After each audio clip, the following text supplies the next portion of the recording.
कल से आज तक में हमने स्क्रीन राइटिंग पे बात की, टीवी, वेब, फिल्म।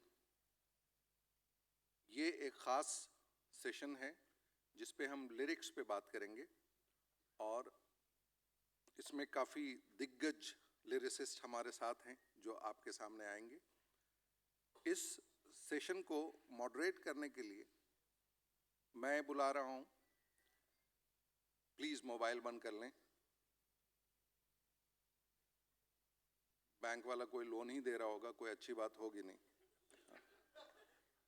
तो मैं बुला रहा हूँ, आप लोग वाकई खुशनसीब हैं जिनसे आप मिलेंगे, क्योंकि हुसैन जो मेरे दोस्त हैं, छोटे भाई भी हैं, लिरिसिस्ट हैं, बहुत अच्छे अच्छे गीत लिखे हैं, करीब करीब सिंगल में, शेरनी में। बाकी इनके गीतों को आप गूगल कीजिए और सुनिए, बहुत अच्छे गीत हैं। खुशनसीब मैं इसलिए बोल रहा हूँ कि बहुत कम ये इतनी जल्दी उठते हैं और ये ख़ास तौर से आपके लिए 12 बजे यहाँ तैयार हैं।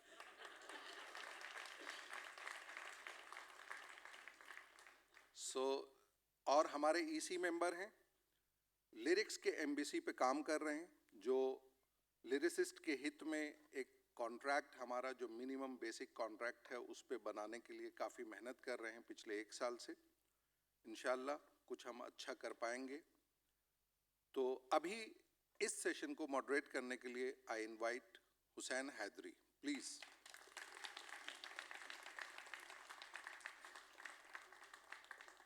यहाँ पे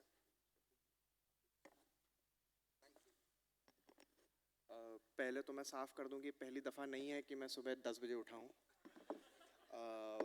बहरहाल आप सब लोगों का बहुत स्वागत है इस सेशन में, जो कि गीतकारों के बारे में है, नगमा निगारों के बारे में है, सिंगर्स, लिरिसिस्ट के बारे में है। और इस भूमिका पर बात होने वाली है कि क्या एक लिरिसिस्ट बैकग्राउंड में जाने वाला है, विच इज़ वाई इसका नाम भी बैकग्राउंड लिरिसिस्ट रखा गया है। मैं बात करूंगा इस बारे में। और फिलहाल मैं हमारे जितने भी गेस्ट्स हैं, जो जाने माने गीतकार हैं, उन्हें स्टेज पे बुलाना चाहूँगा। सबसे पहले हमारी सबसे सीनियर और बहुत चहेती लिरिसिस्ट कौसर मुनीर।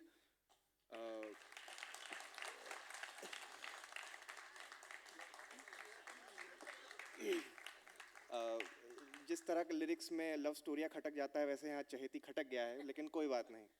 तो सीनियर, अच्छा ठीक है। तो खैर, तो कौसर मुनीर मैम ने शुरुआत की थी बहुत पहले इशकज़ादे के गीतों में, लेकिन उसके अलावा जो उनके रीसेंट बहुत खूबसूरत गाने हैं वो हैं गहराइयाँ में, पैडमैन में, डियर ज़िंदगी में, और एक अपकमिंग फिल्म कला में। तो कौसर मैम हमारे साथ हैं। दूसरे जो हमारे जाने माने गीतकार हैं वो हैं राजशेखर। राजशेखर ने आप सभी ने उनके भी गीत सुने होंगे। तनु वेड्स मनु में उन्होंने शुरुआत की थी। फ़िलहाल के उनके जो गीत हैं वो है तुम्बाड़ में, मीनाक्षी सुंदरेश्वर में, गुड लक जेरी में और मिसमैच सीज़न 2 में। तो आप राजशेखर जी हैं। तीसरे जो हमारे गेस्ट हैं वो है पुनीत शर्मा। पुनीत शर्मा और मैं दोनों एक शहर से आते हैं, इंदौर। और पुनीत ने तकरीबन 2012 या 13 में शुरुआत की थी औरंगज़ेब फिल्म से, रिवॉल्वर रानी फिल्म से। और फ़िलहाल कुछ नई फिल्मों में जो उनके गीत हैं वो है बरेली की बर्फ़ी, डॉक्टर जी, संजू, और धमाका में उन्होंने पटकथा एवं संवाद लेखन भी किया है। और मेरे ख्याल से अब सेशन शुरू करते हैं। मैं देखता हूँ माइक है या नहीं है। और जो दानिश जावेद साहब, मुझे माफ़ कीजिएगा, मैं और वरुण ग्रोवर जो हैं बीमार हैं, उनकी तबीयत ख़राब है, उनका आज सुबह फ़ोन आया तो वो नहीं आ पाएंगे। लेकिन दानिश जावेद साहब हैं जो बहुत जाने माने पोएट भी हैं, टीवी प्रोड्यूसर भी हैं, टीवी में लिरिसिस्ट भी हैं, और इसके अलावा एक आला दर्जे के शायर भी हैं। इनके सीरियल काफ़ी सारे हैं जो आप सभी लोगों ने देखे होंगे। इश्क सुभान अल्लाह, सूफियाना प्यार मेरा, नरगिस पिया बिना।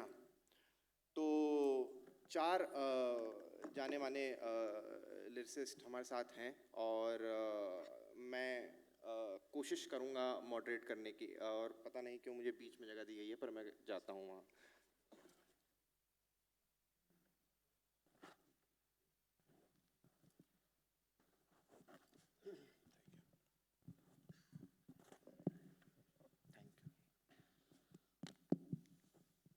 जी, तो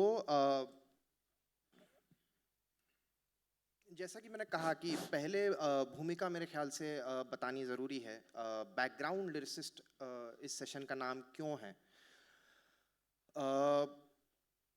अगर हम फिल्मों का चलन देखें या हमारे ड्रामाओं का जो अंदाज़ देखें भारतीय संस्कृति में, तो हम अक्सर ये देखेंगे कि गीतों का एक बहुत महत्वपूर्ण उसमें एक रोल होता है।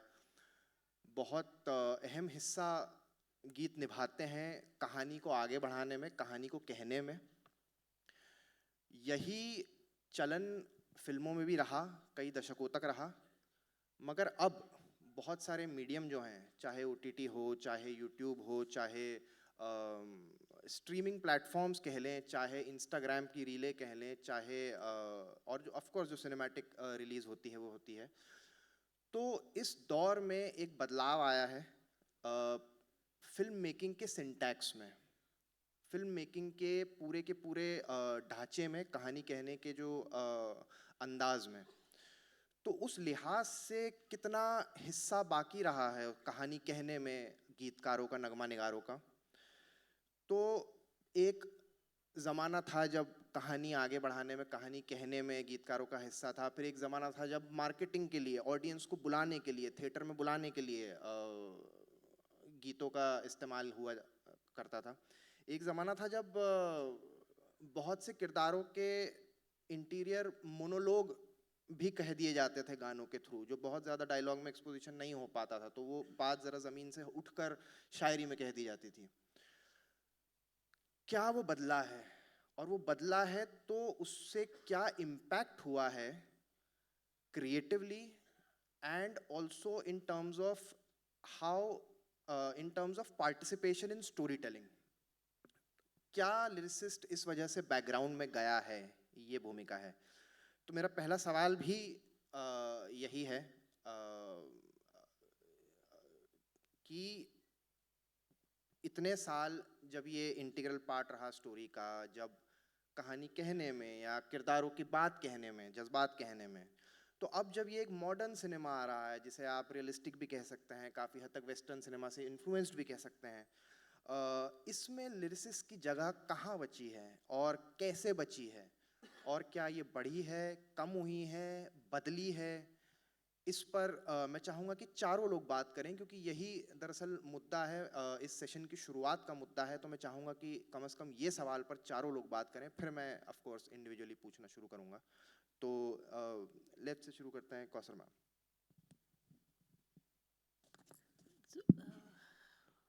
आप जो भी कह रहे हैं सब वाजिब है लेकिन जो शुरुआत तो हम सभी जानते हैं कि हमारी फिल्मों का, हमारी सिनेमा का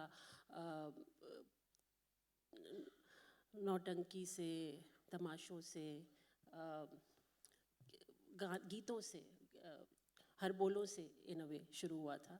तो वही हमारी शुरुआत थी। तो हम बिना गीतों के अपनी कहानी ही नहीं कह पाते, और वहीं से हमारी फिल्मों की शुरुआत हुई। फिर Parsi theatre, so on and so fourth, जो हमारा बिल्कुल, जैसे इससे पहले वाले सेशन में जो बात हो रही थी, कमर्शियल इंडिपेंडेंट। तो Indian films, and not just Hindi cinema, Indian cinema is, I feel, a very unique and a proud feature of our cinema is songs. To be able to say things through song. इसीलिए जो musical का जो एक concept है वो हमारी समझ में नहीं आता, क्योंकि हमारी तो फिल्में ही म्यूज़िक और नगमों और गीतों के ज़रिए उनकी कहानी कही जाती है। और मैं जब जाती हूँ कहीं, कभी हम बाहर गए और ब्रॉडवे देखा या वेस्टर्न देखा, मुझे लगता है अरे हाँ, ये तो मतलब हमारी यश चोपड़ा की फिल्में और मनमोहन देसाई की फिल्में हमने, मतलब दैट हार्ड कोर। लेकिन ये सच है, 90s में जो गीतों के इर्द गिर्द कहानियाँ बनती थी, जैसे बिगेस्ट एग्जाम्पल इज़ आशिकी। वहाँ से दौर बदला है न्यू एज सिनेमा, मुझको लगता है, जिससे आप न्यू एज सिनेमा कह रहे हैं, मैं I blame Farhan Akhtar, I blame दिल चाहता है। लेकिन दिल चाहता है में भी गीत थे, जावेद साहब के गीत थे, नगमे थे, और अगर ज़ोया और फरहान की फिल्मों में भी देखें तो हमेशा एक जगह है।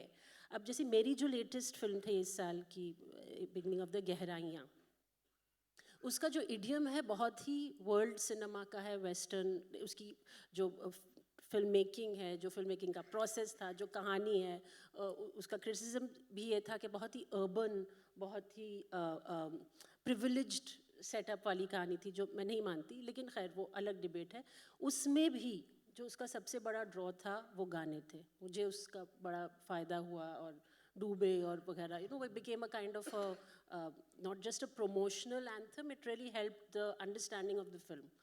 तो बदला है, बैकग्राउंड में गया है, क्योंकि अब जो फिल्म मेकर्स हैं वो OST की तरह से देख रहे हैं म्यूज़िक को, original sound track, not just you know an item, और कि हमने नैरेटिव रोका और हमने एक गीत देखा, हमने एक आइटम देखा। बदला है, लेकिन शायद बैकग्राउंड में गया है, कभी कभी फॉरग्राउंड में आ गया है, लेकिन लिरिसिस्ट की जगह कायम है।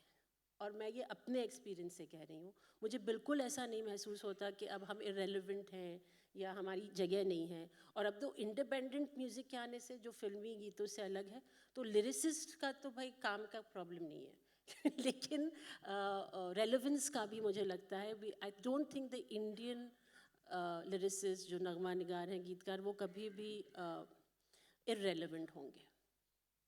And I think that's because you know poetry, मतलब वो ज़्यादा, वो सलमान खान की तरह है, वो दिल में आती है समझ में आए ना आए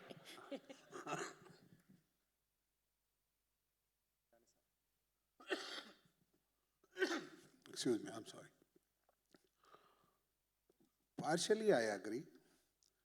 जो कुछ हुसैन साहब ने कहा, देखिए, जब तक हमारे समाज में रोमांस है, इमोशंस हैं, दुख और सुख है, मुस्कुराने और रोने की वजूहात मौजूद हैं, तब तक हमारी फिल्मों में गाने हैं, तब तक हमारी फिल्मों के गानों में सुंदर खूबसूरत वर्ड्स हैं। इनफैक्ट एक दिन क्या हुआ, सुभाष जी के स्कूल में, विस्लिंग वुड में, उन्होंने फिफ्थ वेदा करके वो प्रोग्राम करते हैं, आई वॉज देयर। तो मैंने वहाँ बच्चों से पूछा कि आप में से कितने लोग हैं जो शाम को अपने अपने हॉस्टल जाने के बाद अपने अपने बॉयफ्रेंड एंड गर्लफ्रेंड को शीशी भरी गुलाब टाइप के शेर लिख के भेजते हैं। ऑलमोस्ट 90% बच्चों ने हाथ उठाया और कहा कि हम भेजते हैं। हो सकता है, डिबेट ये हो सकती है कि हमारी फिल्मों में जो गीतकारी है या शायरी है उसका स्तर कम हुआ है या ज़्यादा हुआ है, बड़ा है, ये बहस हो सकती है। लेकिन Indian film, Hindustani film by large गीतों के बगैर क्या सोची जा सकती है? टू मी जवाब है ना, नहीं सोची जा सकती। तो फिर लैकिंग क्या है? कहाँ लैकिंग है? किस वजह से ऐसा हो रहा है? क्यों हमको ऐसा महसूस हो रहा है कि गीतकारी या गीतकार कहीं बैकग्राउंड में चले जा रहे हैं? उसकी वजह है पैटर्न बदल रहे हैं, और उस बदलते पैटर्न में शायद हम अपनी जगह को बहुत मजबूती से तलाश नहीं कर पा रहे, अपनी बात को बहुत मजबूती से रख नहीं पा रहे।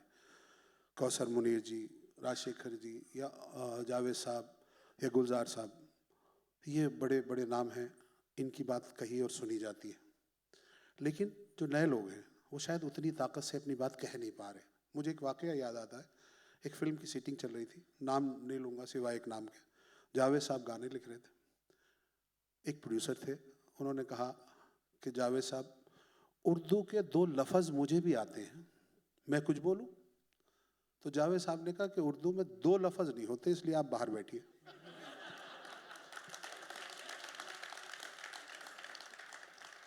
तो वाकया ये है कि कोई प्रोड्यूसर जो है वो किसी सिनेमाटोग्राफर से जाके ये नहीं कहता कि यार ये शॉट मैं बताता हूँ तुम्हें, एक काम करो, एक शॉट मेरी मर्जी से ले, ये लाइटिंग जो है ना, एक लाइट यहाँ कट करके ऐसा फेस पे आधा डालो। लेकिन हमारे गीतकार को और हमारे राइटर को मशवरे देने वाले इतने चेहरे और इतने नाम हैं जिनकी ज़बान की तुतलाहट भी अभी दूर नहीं हुई है। वो मशवरे देना चाहते हैं और इस उम्मीद और इस जोर से देना चाहते हैं कि बात मान ली जाए। एक बात, एक पॉइंट। दूसरा पॉइंट, साहिर साहब ने एक बार कहा था कि दुनिया ने तजर्बा तो हवादिस की शक्ल में जो कुछ मुझे दिया है वो लौटा रहा हूँ मैं। तो वो तजर्बा तो हवादिस जो है वो हमारे पास किस कदर है और कितना हम उनको ट्रांसलेट कर पा रहे हैं, बड़ी इम्पोर्टेंट बात है। हो ये रहा है कि बहैसियत गीतकार हमने कुछ 2 4 5 6 लफ्ज़ या इस्तार है, उर्दू में बड़ा अच्छा लफ्ज़ है इस्तार है, चुने और उनके इर्द गिर्द अपनी पोइट्री अपनी शायरी करने की कोशिश की। फिर तीसरी बात बड़ी इम्पोर्टेंट वो ये है कि हमारे गाने हमारी कहानियों के हिस्सा हुआ करते थे, कभी हमारे नैरेटिव को आगे बढ़ाते थे। मुझे याद है मैं बहुत छोटा था, बच्चा था और एक फिल्म में देखने गया, गोल्डी साहब की फिल्म थी और उसमें मेरे ख्याल में उस ज़माने का मेरी याद में मेरी याददाश्तों के हिसाब से पहला आइटम नंबर था और मैं वो आइटम नंबर देख रहा था थिएटर में बैठ के और मैं रो रहा था। वो आइटम नंबर कौन सा था? हुस्न के लाखों रंग, कौन सा रंग देखोगे। पद्मा खन्ना डांस कर रही है लेकिन फिल्म के अंदर उस गाने की जो सिचुएशन है वो आपको एक एक कदम पे रुलाती है। उससे रिलेटेड जो अल्फाज हैं वो आपको रुलाते हैं। एक लड़की एक विलेन के सामने डांस कर रही है और उस दौर के हिसाब से कहिए तो अपने कपड़े उतार रही है, लेकिन कहीं उसके साथ कहानी चल रही है। उसका महबूब अभी ले जाया गया है, जंगल में उसको गोली मार दी जा रही है और विलेन हंस के बोलता है कि कुछ नहीं, मेरे लोग शिकार कर रहे हैं। तो वो सिचुएशंस जो थी जो कहानी को आगे बढ़ाती थी, उन सिचुएशंस की कमी है। हमारे गीतकार अगर जिम्मेदार हैं इसके लिए तो थोड़ी सी हमारी कहानियाँ भी जिम्मेदार हैं, हमारे स्क्रिप्ट राइटर भी जिम्मेदार हैं जो हमारी कहानियों में हमारे गानों के लिए वो जगह नहीं बना रहे। बाय एंड लार्ज एक डिस्कशन चल रहा है आजकल कि हमारी हिंदी सिनेमा स्पेसिफिकली इतना कामयाब क्यों नहीं हो रहा, वो क्या अपने गोल्डन पीरियड से बाहर आ गया है। तो उसके जो रीज़न्स डिस्कस किए जा रहे हैं मेरे हिसाब से उसका एक रीज़न ये भी है कि हमने एक ही फिल्म में इतने सारे गीतकार रख लिए, हम राइमिंग वर्ड्स में जीने लगे। नीम का पत्ता सब्ज, पेट में हो गया कब्ज। सुनने में बड़ा अच्छा है, शेर होने की पूरी खासियत इसमें मौजूद है, लेकिन ये मीनिंगलेस है। हम राइमिंग वर्ड्स ढूंढ रहे हैं, उन राइमिंग वर्ड्स के ज़रिए कोई बात कहने की कोशिश कर रहे हैं। अगर हम उस 90s के, जैसा कौसर जी ने कहा, 90s के अगर हम दौर को याद करते हैं या उससे पहले के दौर को याद करते हैं तो हमें मालूम होगा वो कहानियों का हिस्सा थे वो गाने, और वो नैरेटिव को आगे बढ़ाते थे और उनमें बड़ी खूबसूरत बात है। मुझे अपना बचपन याद है, आप में से शायद कई लोगों को याद हो कि हमारे बचपन में हिंदी फिल्मी गीतों की किताबें बिका करती थी।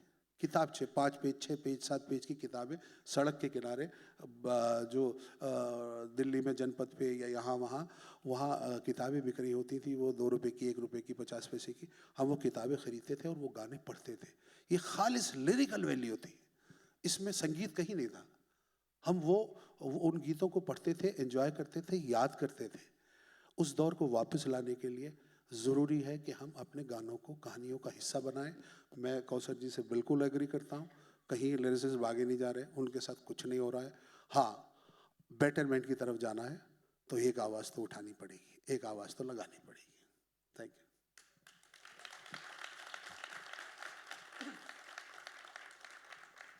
मुझे लग रहा था लास्ट में बोलना होगा तो मैं सबसे कुछ लेके मैं बिल्कुल कौसर मैम नहीं बोलूँ, कौसर से एग्री करता हूँ कि हम कहीं नहीं जा रहे हैं, हम हैं यहाँ पे। और कुछ बातें हैं जो कि एक जो बात आपने सर अभी कही कि कई बार जब हमें ब्रीफ आता है ना गाने लिखने के लिए तो हमें सिर्फ इतना आता है PBS 1 लव सॉन्ग। अब मैं मतलब स्क्रीन राइटर्स की महफिल में हूँ और मुझे कहते हुए मतलब एक अपने ऊपर एक प्रॉब्लम, एक समस्या ले रहा हूँ कि भाई आप सिर्फ इतना लिख देते हैं PBS 1 लव सॉन्ग, मैं उसको किस तरीके से इंटरप्रेट कर रहा हूँ। कई बार ऐसा भी होता है कि पूरी फिल्म करने के बाद 5-5 गाने करने के बाद हमारी मुलाकात नहीं होती है। मैं किसी फिल्म राइटर से नहीं, ऐसी भी फिल्में हुई हैं जिसमें कि मैं फिल्म राइटर से नहीं मिला हूँ। तो वो एक साथ में काम करने का जो है कि किस तरीके से हम डेवलप कर सकते हैं चीज़ों को, वो एक मुझे लगता है कि काफ़ी सोचने की बात है। जहाँ तक पता नहीं यहाँ पे कुछ डायरेक्टर्स हैं कि नहीं, मुझे कई बार लगता है कि लिरिसिस्ट लोगों को ना एक वर्कशॉप करना चाहिए डायरेक्टर्स का, कि how to brief about a song. मतलब हर फिल्म में मैं आपको एक बहुत इंटरेस्टिंग बात बताऊँ, सच बात है ये। उन्होंने कहा, मुझे एक बड़े नामी लिरिसिस्ट का कॉल आया, तो मैंने कहा जी, तो बोला राज मैंने एक बात सुनी है कि तुम स्क्रिप्ट पढ़ते हो। तो मैंने कहा जी। बोले क्यों? तो मैंने कहा अरे गाने कैसे लिखूंगा? बोला उसका तो सिचुएशन की ज़रूरत है, स्क्रिप्ट पढ़ने की क्या ज़रूरत है? तो बोला अच्छा ठीक है, स्क्रिप्ट तुम्हारे पास है, उसके बाद क्या करते हो? मैंने कहा नोट्स बनाता हूँ, सोचता हूँ कि चलो ये लखनऊ का है तो क्या बोल सकता है या बाकी। मैंने कहा आप नहीं पढ़ते? बोला एक तो टाइम भी नहीं है इतना, और दूसरा कि यार कुल मिलाकर वही 4-5 सिचुएशन है, पहली बार देखा प्यार हो गया, फिर उसके बाद कहीं डिस्क गए तो एक डांस नंबर होगा, और उसके बाद दिल टूट गया तो एक सूफी। मैंने कहा आप तो कम से कम सूफी मत बोलो, बोलो दिल टूटने का गाना। तो ये हम अपने तरफ से भी देख रहे हैं कि कई बार हमारे तरफ से भी वो एक कोताही होती है कि हम सिर्फ सिचुएशन और वो जो एक गैप है कि स्क्रीन प्ले और कहानी और गाने के बीच में, वो कई बार इस कारण से भी रह जाता है कि हम भी नहीं ध्यान देते, और कई बार सामने की तरफ से भी उस तरीके से चीज़ें नहीं आती हैं। राजभाई से जो बात कही ना कि ये जो गीतकार का जब स्टेप आता है, जब फिल्म मेकिंग स्टेप होती है ना, पहले कहानी लिखी गई, स्क्रीन पे लिखा गया, फिल्म बन गई, कई बार पूरी प्रोसेस होने के बाद फिल्म पूरी बन जाती है, फिर गीतकार आता है सबसे आखिर में, और तब उसे यही कहा जाता है कि एक लव सॉन्ग है, एक डांस नंबर है, एक सैड सॉन्ग है, और ये है।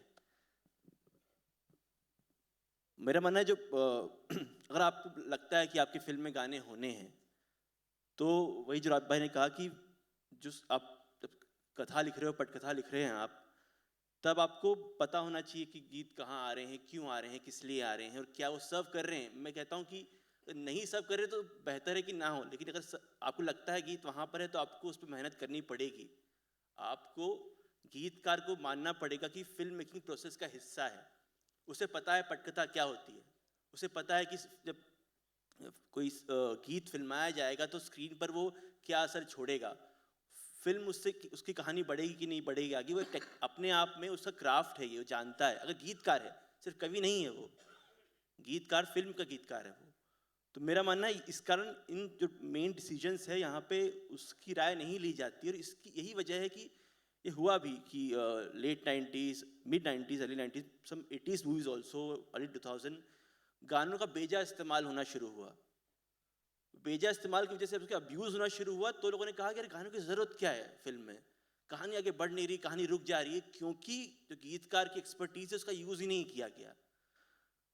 और फिर जो नया सिनेमा आया और नए जो फिल्मकार आया, उन्होंने जो गद देखी पुरानी फिल्मों की, 90s की, 80s की, अर्ली 2000 की, कि गाने किस तरह बेवजह इस्तेमाल हो रहे हैं, कहानी बिल्कुल बर्बाद जा रही है, बाहर के लोग हंसते हैं हम पर हमारी फिल्में देखकर, कहीं भी कुछ चेप दिया, तो वो शर्मिंदा होकर उन्होंने गानों से ही दूर भाग गए पूरी तरह से। उन्होंने गानों पे पूरा दोष ढोल दिया कि गानों की ही गलती है जो हमारी फिल्में दोयम दर्जे की होती जा रही हैं, जबकि कारण बिल्कुल ये नहीं था। मैं बिल्कुल नहीं मानता। मैं बहुत कमाल की फिल्म ऐसे बता सकता हूँ आपको जहाँ पर हर तरह के गीत हैं, 6, 7, 8 गीत हैं, और कहीं भी फिल्म को रोकते नहीं है, उसका ड्रामा बना के रखते हैं, कई बार हाइटिंग करते हैं उसके ड्रामा को, उसकी कहानी को लेयरिंग देते हैं वो।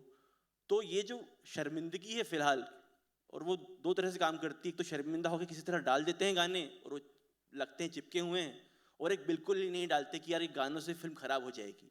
मैं बिल्कुल मानता हूँ कि किसी कहानी में गानों की ज़रूरत नहीं है तो नहीं होने चाहिए, लेकिन अगर हैं गाने तो एक गीतकार की एक्सपर्टीज को बिल्कुल आपको फिल्म मेकिंग प्रोसेस की तरह इज्जत देनी पड़ेगी, तभी आपकी गीत है और फिल्मों के साथ एक जुड़ाव महसूस होगा आपको।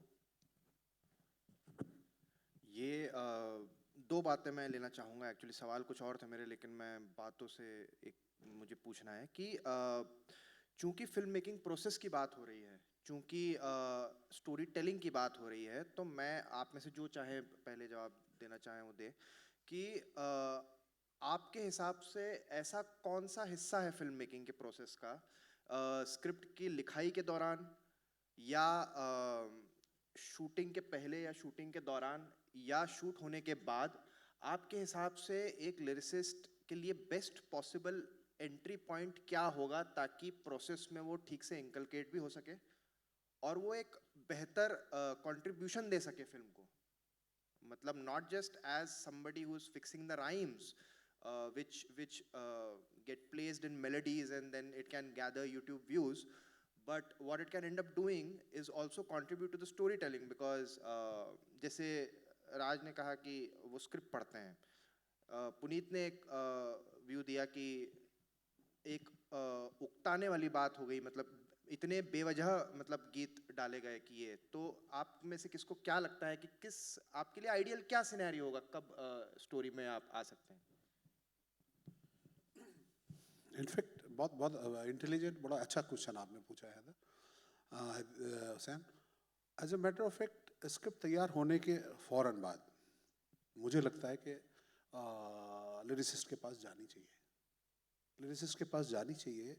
इम्पॉर्टेंट बात है, बड़ा पुराना एक जुमला है लेकिन बड़ा रिलेवेंस है उस जुमले का कि हमको मुर्दे के लिए कफन चाहिए होता है, कफन के लिए मुर्दा नहीं चाहिए होता है। हम आजकल कफन लेके मुर्दा ढूंढते फिरते हैं। तो प्रॉब्लम यहाँ है, हम गीतकार को, अपने गीतकारों को अपनी स्क्रिप्ट, अपनी कहानी का हिस्सा समझते ही नहीं, बनाते ही नहीं। मुझे याद आता है एक हसरत साहब के बारे में। हसरत साहब राज कपूर जी के लिए लिखते थे और एक गाना लिखवा रहे हैं, वो नहीं लिखा जा रहा, जो चाहिए वो नहीं मिल रहा है। हसरत जी बहुत सीधे साधे आदमी थे, पार्टियों से दूर रहने वाले। तो राज कपूर उनको पार्टियों में ले जाते थे, तैयार करा के पार्टियों में ले जाते थे, लोगों से मिलवाते थे, रौनकें दिखाते थे कि अब शायद तुम्हारा मूड बनेगा, और मूड बन जाता था। मूड बन जाता था तो गाने लिखे जाते थे। टू मी प्रैक्टिस यही होनी चाहिए। हाँ, हो ये रहा है आजकल, एक गाना कई लिरिसिस्ट लिख रहे हैं, एक फिल्म छोड़िए। एक ज़माना था, यश जी की एक बात याद आती है कि ज़िंदगी में अपने दो लोग नहीं बदलूंगा, और बदले नहीं उन्होंने। उनके एक तो एडिटर थे प्राण मेहरा, और एक उनके गीतकार थे साहिल लुधियानवी। उनको नहीं बदला कभी भी। यहाँ एक गाने में कई गीतकार बदले जा रहे हैं। मैंने तो यहाँ तक सुना, एक बड़ी म्यूज़िक कंपनी के एक बड़े आदमी, उन्होंने अपने गीतकारों से ये कहा हुआ है, कोई नया लफ्ज़ तुम्हारे दिमाग में आए तो इमीडिएटली मुझे टेक्स्ट करो, नया शब्द। आप सोचिए, तो जैसे ही स्क्रिप्ट लिखी जाए और स्क्रिप्ट पूरी होने के बाद, फाइनल ड्राफ्ट आने के बाद उसके सेशन हो और म्यूज़िक सेशन शुरू हो, तो उस म्यूज़िक सेशन की शुरुआत ही लिरिसिस्ट के साथ होनी चाहिए। Story writer, script writer lyricist के साथ बैठे और उसे एक्सप्लेन करे, उसके मशवरे मांगे, मेरी सिचुएशन ये है, इस सिचुएशन को नैरेटिव का हिस्सा बनाते हुए कैसे हम गीतों के ज़रिए एक्सप्रेस कर सकते हैं, और इतना ज़्यादा एक्सप्रेस कर सकते हैं कि उसकी अपनी एक इंडिविजुअल ऑडियो वैल्यू भी हो और फिल्म के अंदर एक नैरेटिव वैल्यू भी हो। उसके बाद में वो फिल्म के साथ चले। मैं देखता हूँ कैसे नहीं चलेंगे गाने, मैं देखता हूँ कि कैसे फिल्मों के अंदर वो दौर वापस नहीं आएगा, 100% वापस आएगा। आइडियल तो यही है, और मेरे एक्सपीरियंस के हिसाब से ये होता भी है। अगर आप किसी से कहेंगे मुझे स्क्रिप्ट पढ़ना है, मुझे डायरेक्टर से मिलना है, मुझे डिस्कशंस करनी है, 8 में से 10 मना नहीं करेंगे। सो इंसिस्ट, क्योंकि जो मेरी पहली ही फिल्म थी, मतलब एक गाना मैंने टशन में लिखा था, उसके अलावा फिर मैंने सोचा भी नहीं था काम करूँगी, लेकिन इशकज़ादे के साथ ये हुआ। और उसके बाद मेरा एक ओरिएंटेशन हो गया कि डायरेक्टर चाहे ना चाहे, कहे ना कहे, अगर मैं कहूँगी ये होगा, उसमें ये वो मेरा इनिशिएटिव है और उसमें कोई नहीं कहेगा। और अगर किसी ने कहा कि नहीं हम आपको नहीं पढ़वाएंगे, तो मैं कहूँगी नमस्ते, सलाम, बाय बाय। तो वो एक है। दूसरी चीज़, आइडियल सिनारियो तो वही है कि स्क्रिप्ट लोग आपको पढ़वा देते हैं या आपको नरेशन दे देते हैं, फिर सिटिंग, जैसे सीक्रेट सुपरस्टार, स्क्रिप्ट भी भेजी गई, डायरेक्टर ने नरेशन भी दिया। आमिर खान साहब के घर में पंचगनी में जाके हम 7 दिन रहे ताकि उस पर बातचीत हो, ये हो, और फिर गाने बने। Ideal situation. कमिंग टू गहराइयाँ, उसका फिल्म मेकिंग का प्रोसेस अलग है. अब देखिए, अगर हम वो नॉस्टैल्जिया से कोई नहीं लड़ सकता. वो ज़माना वापस आएगा नहीं आएगा, और नहीं आना भी चाहिए क्योंकि वो ज़माना गुजर गया. अब फिल्म मेकिंग का हर फिल्म मेकर का प्रोसेस अलग है. शकुन बत्रा जब गहराइयाँ बना रहा है, वो एडिट करने के बाद पूरी फिल्म कंपोजर और लिरिसिस्ट को दिखा के कहता है कि आप मुझे बताइए आप मेरे लिए क्या कर सकते हो. That's mind blowing. वो अपने आप में एक ब्यूटीफुल तरीका है कि उन्होंने हमको कहानी नहीं सुनाई, हमको स्क्रिप्ट नहीं दी, लेकिन उससे काम हुआ. अलग ये है कि अगर इम्तियाज़ अली रॉकस्टार बनाते हैं, वो इरशाद कामिल के अलावा किसी से बात नहीं करेंगे, किसी लिरिसिस्ट से मिलेंगे नहीं, उनको लगेगा कि ये तो बेवफाई हो रही है. तो हर तरह के एग्जाम्पल है. अब अगर आप टीसी की बात करें तो हाँ. और अब आप एसएमएस शायरी के बच्चों से पूछ रहे हैं, स्टूडेंट से पूछ रहे हैं. मैं एफटीआई में थी पिछले हफ्ते, तो यही बात हो रही थी, क्योंकि वो ज़बान बदल गई है, लहजा बदल गया है. काचा बादाम वायरल हो रहा है, उसमें क्या है? But guilty pleasure. बॉलीवुड हाउसवाइफ्स मैं भी देख रही हूँ छुप के रात को कि जैसे कि पता नहीं कोई गलत काम हो रहा है.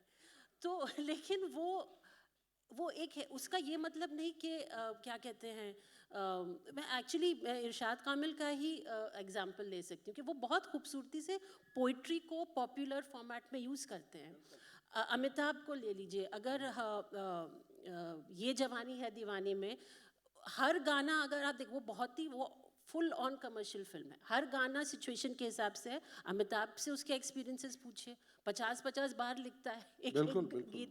लेकिन जब वो दिल्ली वाली गर्लफ्रेंड वाली सिचुएशन आती है, और जो आप जानते हैं कि आइटम सॉन्ग है, और जो आप जानते हैं कि प्रमोशन के लिए उसका यूज़ होगा, और जो आप जानते हैं कि उसका एक और मकसद है कि भाई दीपिका और रणबीर हैं और ये और शादी का गाना है, तो आप कुमार को लाते हैं क्योंकि Kumar knows how to do that. Right. And I don't know how to do that. You don't know how to do that. Right. हम इत्र की शीशी और बिस्लरी की बोतल में फंसे हुए हैं, वो सिग्नल तोड़ रहा है. Right. तो so मैं बिल्कुल भी होपलेस नहीं हूँ, और मैं आपकी बात मैं समझ रही हूँ और उससे सहमत भी हूँ कि लेकिन there is nothing like the golden period. It's never going to come. क्योंकि मेरा जो मैं मानती हूँ मेरा सबसे अच्छा गाना है, जिससे मुझे फ़ख्र होता है कि मैंने ये गाना लिखा, किसी ने नहीं सुना होगा. इसलिए नहीं सुना होगा क्योंकि वो जो not the director, not the producer, not the actor, जो म्यूज़िक कंपनी थी, वो 6 गाने प्रमोट नहीं कर सकते. वो एक कर सकते हैं. तो उन्होंने अफ़गान जलेबी प्रमोट किया. बिल्कुल. और मैं शायर नहीं हूँ. That is the difference between जो बोनाफाइड शायर है, जो दानिश जावेद साहब हैं. मैं शायर नहीं हूँ, मैं कवि नहीं हूँ. मैं धुन पे गाना गीत लिखती हूँ, तो मैं और तभी वो गाना बनता है, वरना मैं लिरिसिस्ट नहीं हूँ. Without words the melody is nothing, without melody the words are nothing. That's why I'm a lyricist. I'm not a poet. I mean, I could be, but I'm not. When I'm a lyricist, it's a very specialized job. So all these concerns, difficulties, struggles, grievances are valid, but they are not the only scenario. क्योंकि हर film maker का मैंने देखा है process बिल्कुल अलग है. अब कला रिलीज हो रही है, मैं लास्ट चीज़ कहूँगी, ये अन्विता दत्त की फिल्म है, OTT, डायरेक्ट टू OTT. अब OTT ने एक अलग दुनिया चला ली है. She is a lyricist, she is a writer, a screen writer, a lyricist, जिसने अपनी फिल्म लिखी और अब ये बुलबुल बनाई दूसरी. What a beautiful thing she did. उनकी एक फिल्म में 5 गीत हैं. अमिताभ, वरुण, स्वानंद, मैं और अन्विता, सब ने एक गाना लिखा. मैंने उसे कहा मैं अपनी फिल्म बनाऊँ, मैं कभी ना 5 गीतकारों को लूँ, मैं खुद लिखूँ. और चूँकि वो एंड हियर इज़ द क्लिंचर, चूँकि वो फिल्म एक सिंगर के बारे में है, वो लोग प्रमोशंस में कंपोज़र, सिंगर और लिरिसिस्ट को ले रहे हैं. अब मैं जानती हूँ ये नहीं है कि अन्विता हम पे आशिक है, ये स्ट्रेटेजिक मूव है. Right. So we cannot divorce the very ugly beast of the social and commercial requirements of today. अब आज की डेट में तो मैं कहती हूँ भूषण कुमार साहब भी खुद सोचने की अब मैं क्या करूँ यू नो वो दिन आ गया है कि लफ्ज़ नए अल्फाज से कुछ नहीं होगा. So it's रायता मतलब is all over the place. So अब उसमें आपको देखना है कि आप कैसे हर क्या कहते हैं, हर शादी अलग है. उससे हम ये नहीं कह सकते शादी अच्छी है या बुरी. Okay, मतलब sound of my own voice is irritating. कोई और अगर इस पे इजाफा करना चाहे या मैं दूसरा सवाल पूछूं. स्टोरी टेलिंग में किस प्रोसेस में सवाल. हाँ. नहीं, जो कौसर ने कहा कि मेरे साथ भी ऐसा एक्सपीरियंस हुआ और अब मैं बदनाम हूँ इस चीज़ के लिए कि लड़ता हूँ. मैं डायरेक्टर से जब मिलता हूँ तो मैं पहली बात कहता हूँ कि लड़ सकता हूँ आपसे, अगर हाँ है, और बाकी मेरे मैनेजर से जो पैसे की बातचीत है वो अलग है, वो करता हूँ मैं अब कि ये चाहिए, ये चाहिए इधर. I appreciate. Exactly, amazing. You have to do this. We have to do this. It's दूसरा हमको नहीं देगा, हमको बढ़ के अपना राइट लेना है. हालांकि मैं मॉडरेटर हूं, शायद मुझे अपना ओपिनियन नहीं देना चाहिए, लेकिन मैं इस चीज़ में बहुत कच्चा हूं. तो और पोल मत खुलवा. बाद में मिलिए आपने. मालूम है कि अक्सर जो नए होते हैं, जो सीढ़ी चढ़ रहे हैं अभी, पहले दूसरे पायदान पे हैं, वो भी अक्सर इसमें कच्चे होते हैं. बहरहाल आप माफ़ी चाहूँगा मैं. But sorry, you know, अगर what not to do as a new lyricist, अगर आप आ रहे हैं इस दुनिया में, ये एक लेक्चर दे सकते हैं. और वो एक अलग सेशन होना चाहिए. That will be perfect for newcomers. What not to do. #Hussain है. इसीलिए मैं FBC उसमें और पीछे स्क्रीन पे फोटो भी हुसैन का होगा. तय बात. Please. तो और अब स्क्रिप्ट, ज़्यादातर स्क्रिप्ट जो है, क्योंकि मेरी शुरुआत हुई तनुवर्स बनू से, तो दोस्त ही लिख रहा था, तो उसका, और उस फिल्म पे मैं असिस्टेंट डायरेक्टर की तरह काम कर रहा था, तो मैं जानता था स्क्रिप्ट. तो एक बहुत इंटरेस्टिंग बात है कि उस साल एक कोई बात नहीं, आप अवार्ड का नाम ले सकते हैं, फिर एक उसका बड़े जो से हश्र अवार्ड होगा वो के आप लिए, देखिएगा. एक बड़े से अवार्ड के लिए एक इनविटेशन आया था. नॉमिनेटेड नहीं था मैं, तो मैं किसी के साथ गया पहली बार देखने के लिए कि ये कैसा होता है. और जो म्यूज़िक डायरेक्टर थे हमारे तनुवर्स बनू के, उनको वो अवार्ड मिला था, R.D. Burman award for new talent in music. तो जब हम लोग लौट रहे थे तो मैं खुश भी था और दुखी भी था कि यार हमने साथ शुरू किया था, मुझे कुछ मतलब नॉमिनेट तक नहीं किया. तो हमारे डायरेक्टर आनंद राय थे वहाँ पे साथ ही, तो उन्होंने कहा कि वो समझ गए, उन्होंने कहा कि यार तुम्हें मिलना मुश्किल है. तो मैंने कहा यार आप दोस्त तो यार ऐसे मत बोलो, मतलब अभी. तो उन्होंने कहा कि नहीं, तुम्हारे गाने ज़्यादातर स्क्रीन प्ले का चिपके हुए इतने रहते हैं कि लगता है हाँ ये तो होना ही था, ये तो मतलब इसमें क्या खास बात है, इसीलिए शायद तुम्हें लिरिक्स का अवार्ड मिलना मुश्किल होगा. मैंने तनुवर्स बनू रिटर्न्स जब मैं लिख रहा था, तो मेरे दिमाग में ये बात थी कहीं पे कि स्क्रिप्ट से चिपका के नहीं लिखना है, शायद अवार्ड मिल जाए. और मतलब उसके गाने मतलब उस तरह के नहीं बन पाए जिस तरह के फर्स्ट के थे, तो उसमें एक बेईमानी कहीं आ गई थी. तो ये जो बात हो रही किस जगह पे, मतलब दोनों तरीके से करके देख चुका हूँ मैं कि एकदम स्क्रिप्ट में घुस के भी और बाहर निकल. पर पर्सनली मुझे लगता है कि फर्स्ट ड्राफ्ट के आसपास अगर हम आ जाएं साथ, तो हम. एक और बात है, कई बार स्क्रीन राइटर्स ना ये लिखते हैं या डायरेक्टर, अब 2 दिन पहले की बात है, मुझे एक फिल्म के लिए कहा गया कि यहाँ पे एक डांस नंबर है. मैंने कहा ये क्यों होना चाहिए, इसके ठीक 4-5 पेज बाद एक और गाना है, मतलब स्लो कर रहे हैं, कोई मतलब नहीं इस डांस नंबर का, क्यों होना चाहिए. तो मैंने लड़ाई करी. कल मुझे उस डायरेक्टर का जवाब आया कि आई हैव गुड न्यूज़, हमने हटा दिया है. तो एक ये तरीका भी है, इस तरीके से भी आप बिल्कुल आई अप्रिशिएट, होना ही चाहिए ये. तो और एक यहाँ पे मितेश बैठे हुए हैं, हमारे साथ भी एक ऐसा हुआ, तुम्बाड फिल्म के लिए मुझे बुलाया गया लिखने के लिए. अब वो फिल्म, मैंने कहा स्क्रिप्ट, बोला स्क्रिप्ट नहीं है, पूरी फिल्म है देख लो. तो पूरी फिल्म हमने देखी वहाँ पे, और हमें कहा गया कि यार एक प्रमोशनल नंबर चाहिए. अब क्या यार इसमें मतलब पता नहीं, समझ में नहीं आ रहा था कि क्या लिखे, डांस नंबर जैसा कुछ तो हो नहीं सकता है. इसमें। तो मुझे ये लगा कि फिल्म के किरदारों को लेकर के ही हम क्या ज़्यादा बेहतर तरीके से उनकी बात कह सकते हैं, और तो ये पार्ट भी होता है।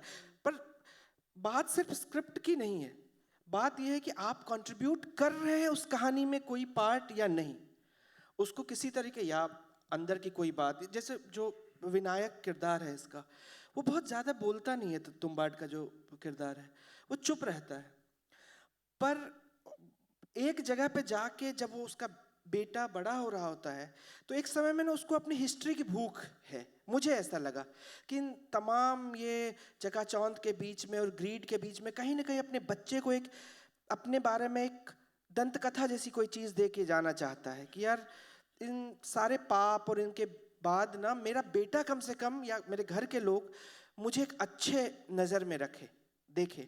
तो मुझे वहाँ से एक लीड मिला कि यार मैं ये बात फिल्म में कहीं कहीं पीछे से आ रही है, पर एज ए लिरिसिस्ट मुझे ये बात बहुत इंटरेस्टिंग लगी और मैंने उसके आसपास फिर वो गाना बुना, जो कि मतलब मुझे लगा कि शायद मैं कहीं पार्ट हो पाया उस फिल्म का। क्योंकि इतना कोलैबोरेटिव प्रोसेस है ये, हम शायरी नहीं लिख रहे हैं, पोइट्री नहीं। अगर पोइटिक थॉट आए तो फिर तो आइडियल है, उससे बेहतर हो ही नहीं सकता कि अगर आपने कोई बात बहुत उम्दा अल्फाज इस्तेमाल किए, उसका जो ख्याल था वो भी बहुत ही एक नायाब था या नया था, एक्सेलेंट। लेकिन कहानी और स्क्रिप्ट को आपको लेके चलना है और आपको हर किसी की स्ट्रगल समझनी है, प्रोड्यूसर की, म्यूज़िक लेबल की। आजकल तो म्यूज़िक लेबल रिवर्स फाइनेंस कर रहे हैं। बहुत सी बार जो फिल्म बेचने का जो वो एक होता है, जो डायरेक्टर है सोच रहा है कि इतना 1/3 तो म्यूज़िक लेबल से आ जाएगा। तो there is a commercial angle to it which cannot be ignored and denied.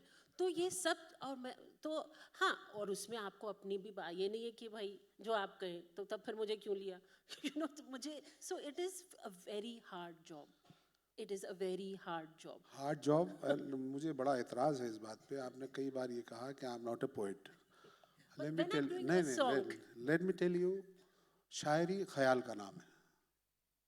वो ख्याल गीतकार के पास भी हो सकता है, वो शायर के पास भी हो सकता है, कवि के पास भी हो सकता है।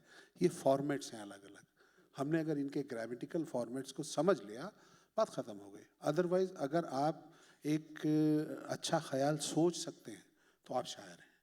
और इतनी प्यारी प्यारी पोइट्री आपने, संगे मरमर की मीनारें, आप सोचिए आपने लिखा है सब।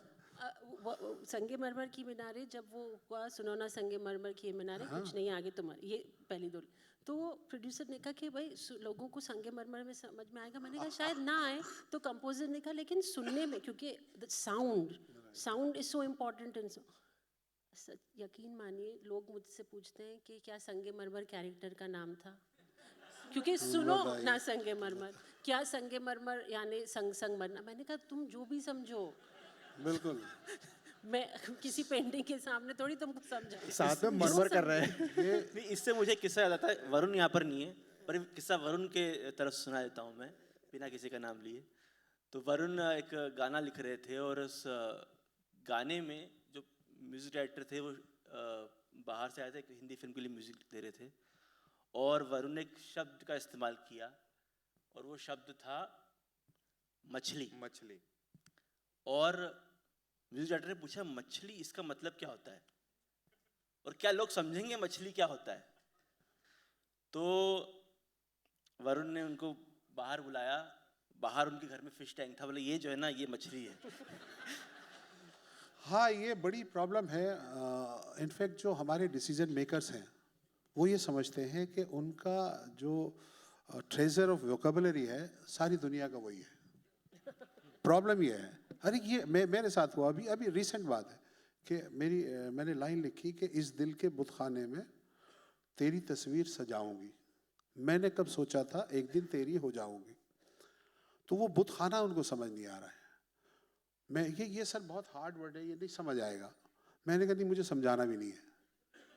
मैंने कहा आपको मालूम है कि जगजीत सिंह गालिब की गज़लें गाते हैं और एक रिक्शा ड्राइवर अपने यहाँ कैसेट लगाता है कि दिल ही तो है न संगो खिश्त, दर्द से भरना आए क्यों। उसे संगो खिश्त क्या उसके मोहल्ले में किसी को नहीं मालूम होगा, उसके पीछे जितनी सवारियां बैठती हैं उनमें से किसी को मालूम नहीं है, लेकिन वो साउंड बहुत अच्छा है। और अगर उस साउंड के को सुनने के बाद पीछे बैठने वाले 1000 लोगों में से किसी एक ने अपने घर जाके डिक्शनरी खोल के संगो खिश्त के माने देख लिए, तो जगजीत सिंह को सैल्यूट करने को जी चाहेगा कि उसने कम से कम गालिब 150 साल पुरानी कही गई बात को आज के आदमी के दिलो दिमाग तक पहुंचा दिया। सच ये। तो ये दिक्कतें हैं। अच्छा, आई 100% अग्री विद कौसर जी। देखिए, फिल्म जो है वो उसका कप्तान तो डायरेक्टर होता है, और डायरेक्टर के विजन में अगर गाने हैं, मैंने कहीं पढ़ा सुना, याद आता है कि सोचिए आसिफ साहब जैसा बड़ा डायरेक्टर फिल्म बना रहा है, मुगल आजम जैसी बड़ी फिल्म, उसके पास हीरो कौन है? दिलीप कुमार, रोमांस का देवता। यानी आज आप शाहरुख खान के साथ फिल्म बनाए लाइक, लेकिन उसकी जिद है कि उसका शहजादा गाने नहीं गाएगा। मुगल आजम में दिलीप कुमार को एक भी गाना नहीं दिया उसने। उसका विजन था, आप सोचिए प्री क्लाइमैक्स का सॉन्ग हो रहा है, एक कोई छोटा सा आर्टिस्ट आके जिंदाबाद मोहब्बत जिंदाबाद गाना गाता है, दिलीप कुमार सिर्फ वॉक कर रहे हैं, क्योंकि उसका कैरेक्टर था, उसके कैरेक्टर का कैरेक्टरिस्टिक था, शहजादे गाने सुनते हैं, गाने गाते नहीं हैं। जबकि उसी सब्जेक्ट पे दूसरी फिल्म सलीम अनारकली 10 साल पहले बन के गई, प्रदीप कुमार ने 10 गाने गाए उसमें, और हिट है फिल्म। लेकिन एक कंसेप्शन है उसका, लेकिन उन्होंने म्यूजिक को माइनस नहीं किया। उन्होंने शकील साहब का एक इंटरव्यू में पढ़ रहा था, प्यार किया तो डरना क्या के मोर देन 100 वर्जन लिखे गए हैं, तब जाके प्यार किया तो डरना क्या गाना पैदा होता है। तो मेहनतें होती हैं, डायरेक्टर के विजन के साथ चलना होता है। लेकिन बात इतनी सी है, एक बहुत हम्बल रिक्वेस्ट है, यहाँ अगर डायरेक्टर्स हैं तो भैया प्लीज़ हम गीतकारों को अपने विजन में थोड़ा सा शामिल कर लो, बस इतनी सी बात है, हमारा काम हो जाएगा। आपका काम पहले ज़्यादा ज़रूरी है, हमारा काम तो होगा ही होगा, आपका काम होगा। हाँ बिल्कुल। ये जो आपने मुगल आजम की बात की, तो बजरंगी भाईजान के कुछ गीत मैंने लिखे, डायलॉग भी कबीर के साथ लिखे। तो उसमें एक गाना है जो पूरी फिल्म में जगह जगह पे आता है, तू जो मिला, समथिंग song type समथिंग, में, हाँ। तो वो गाना मैंने लिखा था, और जब फिल्म ख़त्म होती है, मतलब जब एडिट हो गई और जब पहली बार वो दिखाई गई लोगों को और सलीम साहब को दिखाई गई, तो फिल्म ख़त्म होने, और एक्चुअली आई थिंक रिलीज़ से एक हफ़्ते पहले की बात थी। तो जब फिल्म ख़त्म होती है और वो बच्ची आती है और गले लगती है वो बॉर्डर पे, और फिर गाना वहाँ पे शुरू होता है, आज की पार्टी मेरी तरफ से। सलमान खान और करीना कपूर एक फैंटेसी सेट पे डांस कर रहे हैं, क्योंकि ईद का मौका है, सलमान खान की फिल्म है। सलीम साहब उठे, बोले फ्लॉप है ये पिक्चर, फ्लॉप है। उन्होंने कहा क्यों? क्योंकि इस गाने की वजह से, इसको हटाओ, वो जो इमोशन है, वो जो ऑडियंस है उसी इमोशन के साथ उन्हें बाहर निकलना है। तो फिर तू जो मिला के 2 और हमने अंतरे लिखे, उसको यूज़ किया। और जब मैंने थिएटर में जाके फिल्म देखी, लोग बैठे रहे जब तक वो डॉल्बी डिजिटल वाला क्रेडिट आता है, एंड वो गाना, लेकिन चूँकि अगेन वही है म्यूज़िक कंपनी, वो गाना भी जम के पॉपुलर हुआ, लेकिन उसको प्रमोशनल सॉन्ग बनाया गया। क्रिएटिव डिस्कशन से मैं थोड़ा वापस इस डिस्कशन को उधर लाता हूँ, बैकग्राउंड लिरिसिस्ट की तरफ। क्या जो हम सक्सेस की बात करते हैं गीतों की, कि भाई ये गाना हिट है कोट अनकोट, ये गाना फ्लॉप है, या ये गाना बहुत चला, जो एक ज़बान इस्तेमाल की जाती है, तो क्या इसके मायने बदले हैं? ये जो डिजिटल वर्ल्ड है, जो एक ज़माने में जो एक कैसेट हुआ करती थी जिस पे लिरिसिस्ट का नाम लिखा होता था, म्यूज़िक डायरेक्टर का नाम लिखा होता था, डायरेक्टर का नाम लिखा होता था, कैसेट और सीडी के अंबार लगे रहते थे हमारे घरों में, और हमें अक्सर याद रहता था। उसके पहले ऑल इंडिया रेडियो में अनाउंसमेंट किया जाता था कि ये गीत इसका लिखा हुआ है, इनका गाया हुआ है, इनका म्यूज़िक कंपोज किया हुआ है। डिजिटल के दौर में जहाँ यूट्यूब पर गाने सुने जा रहे हैं, जहाँ तमाम स्ट्रीमिंग प्लेटफॉर्म्स पर गाने सुने जा रहे हैं, जहाँ कई बार गाने फिल्मों में पाए जा रहे हैं और फिर वो इन स्ट्रीमिंग प्लेटफॉर्म्स पर भी नहीं पाए जा रहे हैं, तो हिट के मायने क्या हैं, पहली चीज़? और क्या इस तर्ज पर भी लिरिसिस्ट बैकग्राउंड में गए हैं या और पॉपुलर हुए हैं या कुछ नहीं बदला या उसके भी रूप बदले हैं? दो दो सवाल हैं कि क्या हिट के मायने अब क्या हो गए हैं इस डिजिटल वर्ल्ड में, और इससे लिरिसिस्ट को कितना फायदा नुकसान हुआ है या बदलाव आया है उसके नाम में? आप हिट लिखती हैं तो एक तो मतलब मैं बहुत हिपोक्रेट आदमी हूँ इस मामले में। जो गाने जिस गाने में नंबर्स नहीं आते हम कहते हैं यार अच्छा तो लिखा था, 2 आदमी को भी पसंद आ जाए तो अच्छा है। और जिसमें नंबर आ जाते हैं, जिसमें रील्स बनते हैं लगातार और बहुत अच्छे वो होते, कहते देखो ये चार्ट पे है। हिट एक तरीके से बहुत ज़्यादा सिमट गया है हैशटैग में। कितने राजशेखर के नाम का कितना हैशटैग बढ़ा है, कितने सारे टैग्स आए हैं, कितनी सारी रील्स बनी है। मुझे कहते हुए बिल्कुल शर्म नहीं है कि मैं इन चीज़ों को ना चाहते हुए भी देखता हूँ कि यार क्या लोगों को क्योंकि मैंने वो गाने लिखा अपने लिए, खुद तो लिखा नहीं है। मैं तो चाहता हूँ कि लोगों तक पहुँचे और मुझे बहुत सारा प्यार, बहुत सारी तारीफ चाहिए। और वो कई बार जब उस तरीके से आप रेजोनेट करते हैं ऑडियंस के साथ तो आपको अच्छा लगता है। कई बार पर कुछ फिल्मों में एज ए फिल्म लिरिसिस्ट कई बार वो गाने जो बैकग्राउंड में होते हैं और आपको लगता है कि इस वक्त फिल्म देखते हुए ये मैं सही से कर पाया और मैंने जो किया है उसका एक कुछ इम्पोर्टेंस है, कुछ अहमियत है उस बात की। तो कई बार आप उस तरीके से, मैं उस तरीके से भी देखता हूँ एक हिट को। हाँ वही मुझे तो हिट के मायने मोटे मोटे तौर पे तो बदले नहीं है, वही हैं जो ज़्यादा लोगों ने सुना वो गाना हिट है, जो कम लोगों ने सुना वो नहीं है। हाँ बट लेकिन उसमें गीतकार का हिस्सा जो वाली बात जो है कि जब पहले आप कैसेट खरीदते थे तो चाहे चाहे आपको नाम दिखता था लिरिसिस्ट का वहाँ पर। अभी ये जो हिस्सेदारी है मुझे लगता है थोड़ी अनइवन सी है कि जहाँ पर अगर गीतकार थोड़ा बड़ा गीतकार है जिसकी ज़्यादा फिल्में आई हैं और उसका थोड़ा सा से ज़्यादा है, उसका नाम फिर भी फ्रंट पर आ जाता है बिकॉज बार्गेनिंग पावर हाई है। लेकिन अगर कोई जो भी कहेंगे अगर उसको बाजार के हिसाब से मिडिल लेवल का गीतकार है या फिर थोड़ा सा नया गीतकार है, उसको बार्गेनिंग पावर नहीं होगी। यानी ये बाय डिफ़ॉल्ट नहीं है कि जो उसका हिस्सा है उस लोकप्रियता में उस गाने की, वो बाय डिफ़ॉल्ट वहाँ पर नहीं है, उसे मांगना पड़ेगा या फिर उसकी बार्गेनिंग पावर के थ्रू उसको मिलेगा।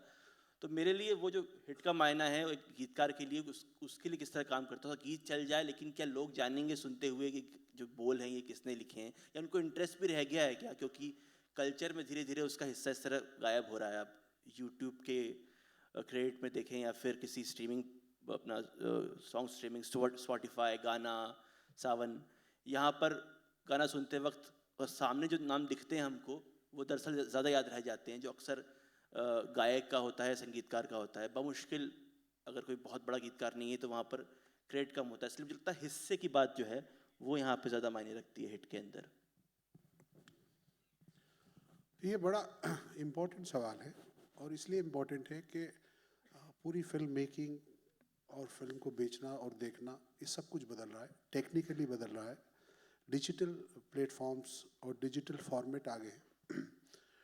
जैसा कि हुसैन ने कहा कि पहले कैसेट्स होती थी, डीवीडी सीडीज़ होती थी, उनके इवन रखने के फोल्डर्स घरों में बड़े लंबे चौड़े ऐसे वैसे बाज़ारों से लाए जाते थे। अब वो सब कुछ बदल गया। अब वो सब कुछ डिजिटल प्लेटफॉर्म पे है और उसकी पॉपुलैरिटी गिनी जाती है कि कितने हिट मिले आपको, कितने मिलियन व्यूज़ हो गए, क्या हैशटैग है, क्या नहीं है। इस पूरे सिनेरियो में हमारा गीतकार कहाँ खड़ा है? हमारी फिल्म मेकिंग बदली, हमारी गीतकारी के प्रमोशन बदले, प्रमोशन के तरीके बदले, लोगों के सुनने के तरीके बदले, गीतकार नहीं बदला। हमारी जो इंडिविजुअल एफर्ट्स हैं वो नहीं बदले। हम अभी भी वही हैं कि हमें एक गीत मिला, हमने लिखा, पैसे लिए, घर आ गए। जो कोशिश बरसों पहले सलीम जावेद ने की थी अपना नाम पाने के लिए, मुझे मतलब सोचिए कि बांद्रा पे लक्की होटल के बाहर एक बैनर लगा हुआ है जिसपे सिर्फ एक नाम लिखा है, सलीम जावेद दीवार, जिसमें प्रोड्यूसर का कोई कंट्रीब्यूशन नहीं है। उनकी एक इंडिविजुअल एफर्ट थी जिन्होंने राइटर्स को इज्जत दिलाई और इतनी इज्जत दिलाई कि आज हम इतनी बड़ी कम्युनिटी के रूप में बैठे होते हैं। तो हमारी कोई इंडिविजुअल एफर्ट नहीं है। हम, मेरे ख्याल में से हम में से बहुत कम लोग डिजिटल मीडिया मार्केटिंग नाम की चीज़ को शायद जानते हैं। उसके लिए हम अपने आप की अपनी मार्केटिंग नहीं कर पाते, हमें वो करना पड़ेगा। अपनी संस्था के साथ जुड़ के, अपने SWA के साथ जुड़ के बहुत सी आवाज़ें उठानी पड़ेंगी। हमारे रिमिक्स में हमारे नाम कहाँ हैं, जो अलग अलग लेवल हैं उनमें हमारे नाम कहाँ हैं। सोचिए, उस ज़माने से ये लड़ाई है, साहिर साहब के ज़माने से ये लड़ाई है। रेडियो पे गाने बजाए जाते थे तो उसमें 500 नाम लिए जाते थे कि फ़लाँ चिंच पोकली से फ़लाँ की ख्वाहिश पे ये गाना बज रहा है, लेकिन गीतकार का नाम नहीं होता था। हमारे बड़ों ने वो लड़ाई लड़ी और नाम वहाँ हासिल किए। अब हमारा नंबर है, क्योंकि अब वो बिना का गीतमाला का ज़माना नहीं है। अब हम डिजिटल वर्ल्ड में ज़िंदा है। यहाँ एक लेवल है, यहाँ डिजिटल मीडिया पे हमारे काम आता है। अब हमें लड़ाई लड़नी पड़ेगी और वो लड़ाई हम कुछ सबको मिल के इकट्ठे लड़नी पड़ेगी। हमारे लिए जितना इम्पोर्टेंट पैसा है, जितना इम्पोर्टेंट काम है, उतना ही इम्पोर्टेंट उस काम के साथ हमारी अपने नाम की मार्केटिंग है, और वो हमें खुद करनी पड़ेगी। मैं इन्हीं की बात से ऐड करके आपसे पूछना चाहूँगा कि किस तरह आपने अडेप्ट किया है इस डिजिटल जो चेंज है, जो एक जैसे पुनीत ने भी कहा कि एक हिस्सा जो है और उस हिस्से का दुनिया के सामने जो जो जो मालूम पड़े दुनिया को, तो आपने किस तरह से इसे अडेप्ट किया है और किस तरह से आपने इंश्योर किया है कि आप अपने हक जो हैं या आपका जो नाम है वो बराबर पहुँचे? अब जैसे 2-3 साल पहले हम लोगों ने मिलके वो क्रेडिट की बात उठाई थी, एक गीत भी बनाया था, और जो उसका असर पड़ा, क्योंकि अब सारे रेडियो चैनल्स में गीतकार का नाम बाकायदा लिया जाता है, और जो ये म्यूज़िक प्लेटफॉर्म्स हैं उन पे भले ही पहला या दूसरा नाम ना हो, लेकिन नाम होना ज़रूरी है। और अब अगर नहीं है, आप उसको लीगली चैलेंज कर सकते हैं। तो ये 2 चीज़ें हुई। एंड बाय द वे, ये हमारे उस गीत और उस सो दैट्स वंडरफुल। एक और बहुत अच्छी बात है, आज के दौर के हमारे जो गीतकार हैं, नगमा, हम में एक दूसरे के लिए इज्जत है और एका है, और हम वाकई में एक दूसरे की बात सुनते हैं, समझते हैं और मदद करने की कोशिश करते हैं। तो ये ये चीज़ है। मैं जो हूँ ना, मैं साथ चलने वाली हूँ, मैं आगे चलने वाली नहीं हूँ। तो अगर कोई मुहिम बने, मैं हूँ, लेकिन क्योंकि वो मेरी पर्सनालिटी नहीं है। और जैसे राज ने कहा कि वो प्यार चाहते हैं, वो तारीफ़ चाहते हैं, मैं उससे बिल्कुल अलग हूँ। मतलब इंसान हूँ, जाहिर है सब प्यार और तारीफ़ चाहते हैं। मैं सिर्फ एक बंदे या बंदी के लिए लिखती हूँ, जो डायरेक्टर है फिल्म के। वो मुझसे खुश है, मैं बहुत खुश हूँ। वो खुश नहीं है, मैंने अभी फैसल के लिए 37 ड्राफ्ट्स भी लिखे हैं। तो मेरे ख्याल से दावत इश्क में, क्योंकि उस बंदे को खुश होना होगा। वो विजन उनका है, फिल्म उनकी है, बच्चा उनका है।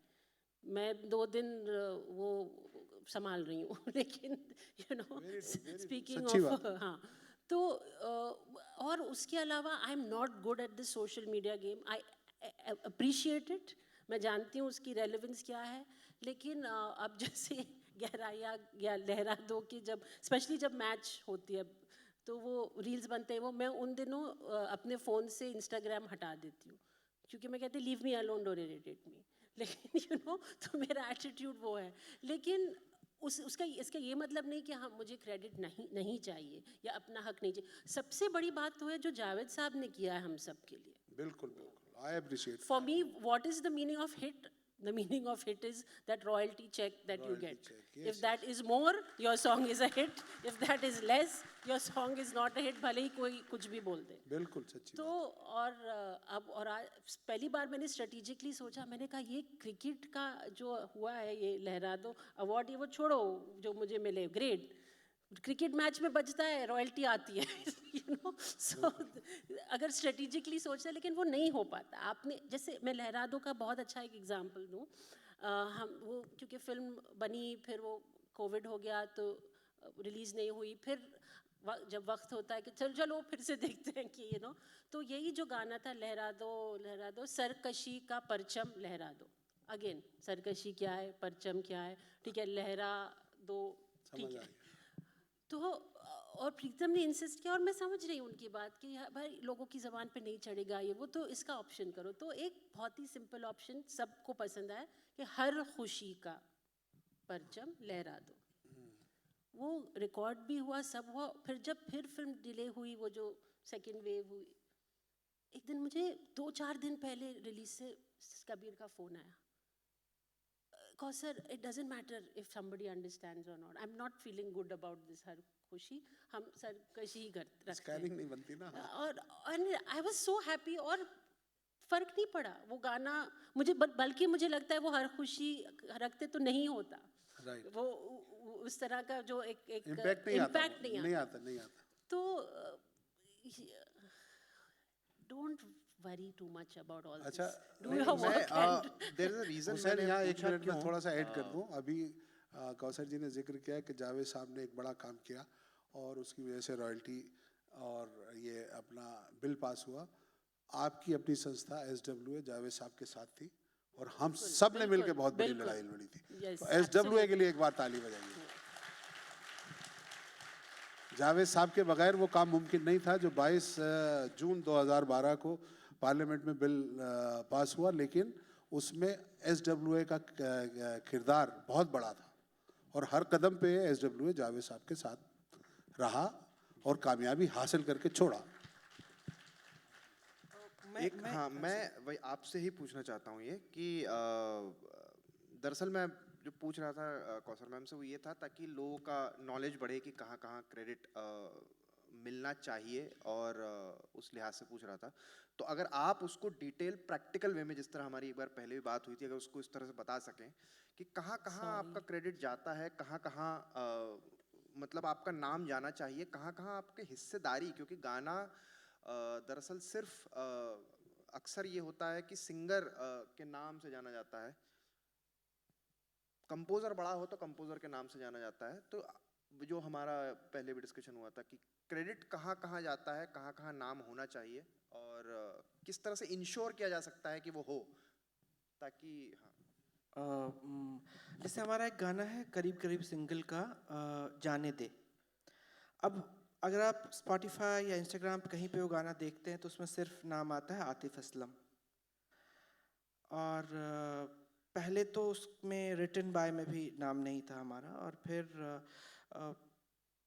बात हुई, अब पर कुछ उन्होंने टेक्निकल बताया कि हम अब चेंज नहीं कर सकते इतने दिनों के बाद या कुछ चीज़ें, तो मैं उसमें बहुत टेक्निकल चीज़ें थी तो मैं ज़्यादा उनमें वो नहीं कर पाया।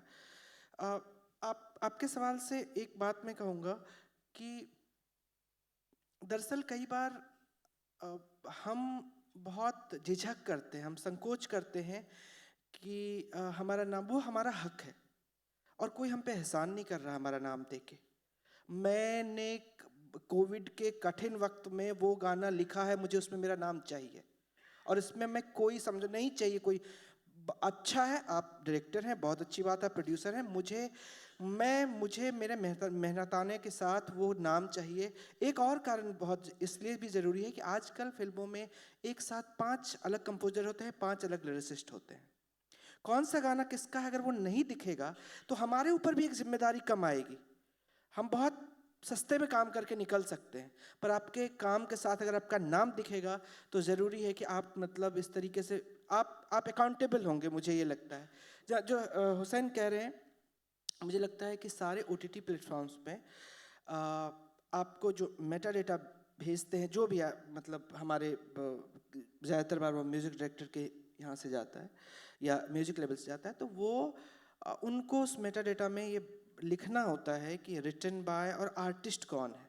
अब इसमें एक बहुत बारीक सी बात है, कई बार म्यूज़िक डायरेक्टर ना गाते हुए भी वहाँ पे आर्टिस्ट में अपना नाम दे देते हैं क्योंकि उनके यहाँ से डेटा जाता है।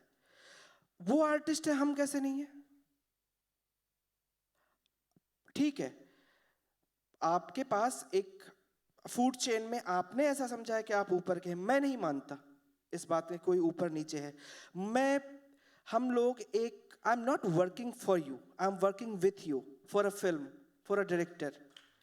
तो मुझे नहीं लगता कि मैं किसी के अंदर काम, हम लोग साथ में काम कर रहे हैं। और इस बात को, ये जो यथास्थितिवाद है ना कि जैसा चल रहा है वैसा चलने दे, इसको बार बार चैलेंज करना ही होगा हर लेवल पे। मेरे लिए अभी चीज़ें मेरी चीज़ स्टेक पे कम है तो शायद मैं कर सकता हूँ, कई बार दिक्कत हो सकती है, बट उसके बावजूद भी मुझे लगता है कि ये बात तो बट उसका एक प्रोसीजर है, प्रोड्यूसर और म्यूज़िक लेबल की जिम्मेदारी है। डेटा शायद कंपोज़र के यहाँ से जाए तो आपको अब ऐसे लोग भी हैं जो वो ये काम करते हैं जी। तो आप उनको एक महीने का या एक कमीशन दीजिए। तो अब अगर करना है तो फिर ठीक से करो, सबका एक उपाय है, एक प्रोसेस है जो मैंने रखा हुआ है। जी। तो एक बंदा है वो उस कमीशन ले लेता है, क्योंकि मैं खुद भी कर सकती हूँ लेकिन क्योंकि मुझको डिटेल्स नहीं पता। तो आप जब प्रोड्यूसर जब फिल्म रिलीज़ और म्यूज़िक रिलीज़ पे होगा तो एक उसका एक बाकायदा एक फॉर्म होता है, उस पर सारे नाम होते हैं। आप इंसिस्ट कीजिए जब आपका कॉन्ट्रैक्ट बने, और OTT platforms are much better about that nowadays. आपके कॉन्ट्रैक्ट में ये लिखा होगा कि जब मेटा डेटा जाता है कंपोज़र की तरफ के यहाँ से, म्यूज़िक लेबल के यहाँ से और प्रोड्यूसर के यहाँ से, और आपका जो क्या कहते हैं आपकी तरफ से जो बोलने वाला है वो प्रोड्यूसर है, बिकॉज आपका कॉन्ट्रैक्ट प्रोड्यूसर से हुआ है। ये मैं बिल्कुल ही कॉन्ट्रैक्चुअल और लीगल बात कह रही हूँ। आपका कॉन्ट्रैक्ट कंपोज़र या प्लेटफॉर्म या म्यूजिक लेबल से भी नहीं हुआ है, प्रोड्यूसर इन, तो आपका कॉन्ट्रैक्ट प्रोड्यूसर से हुआ है।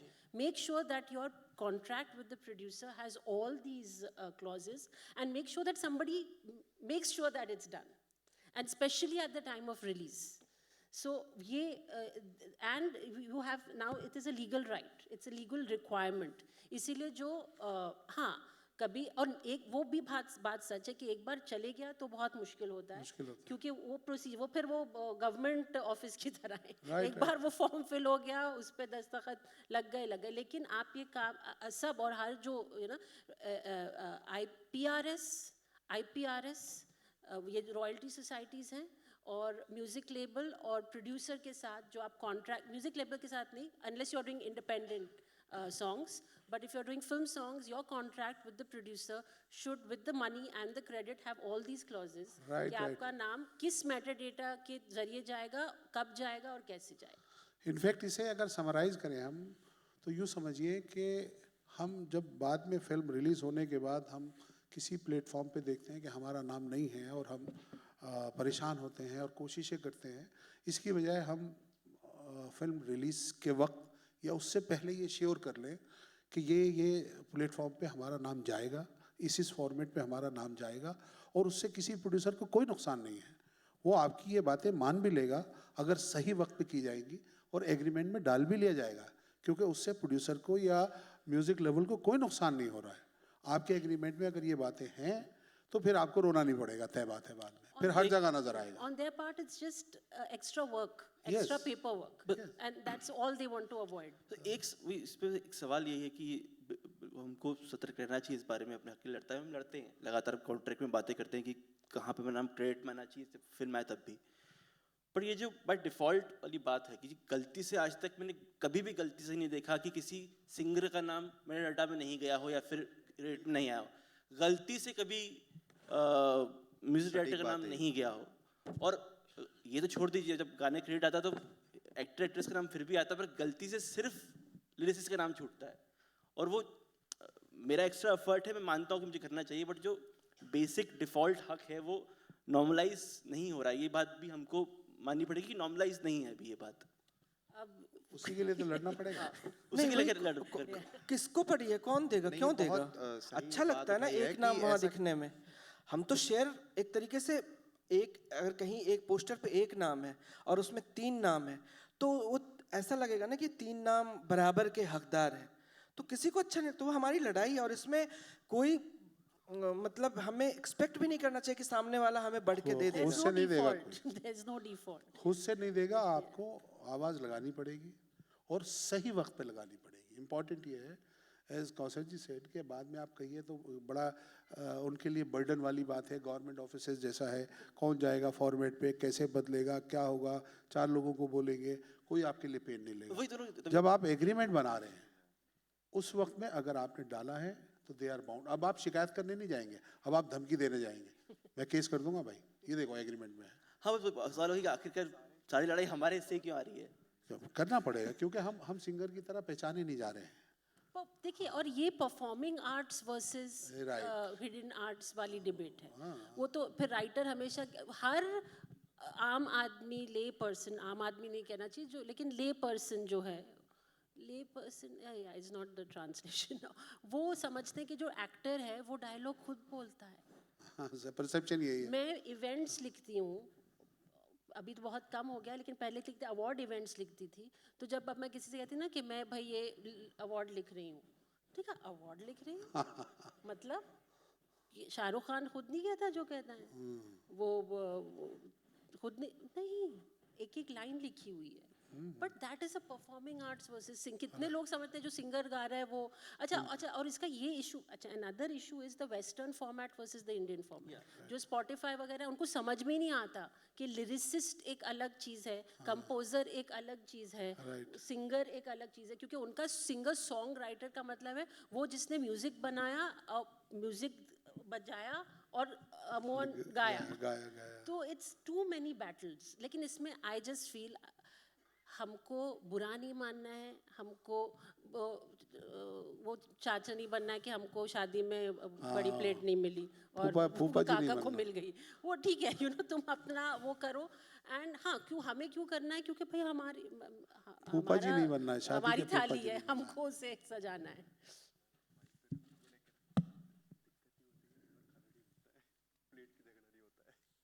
खाना नहीं मिलता खैर, है मैं कह रहे इस बात प्लेट तक नहीं रुकती, कई बार खाना भी नहीं मिलता। तो वो उस दावत को छोड़ दो, हाँ, वहां से उठ जाओ।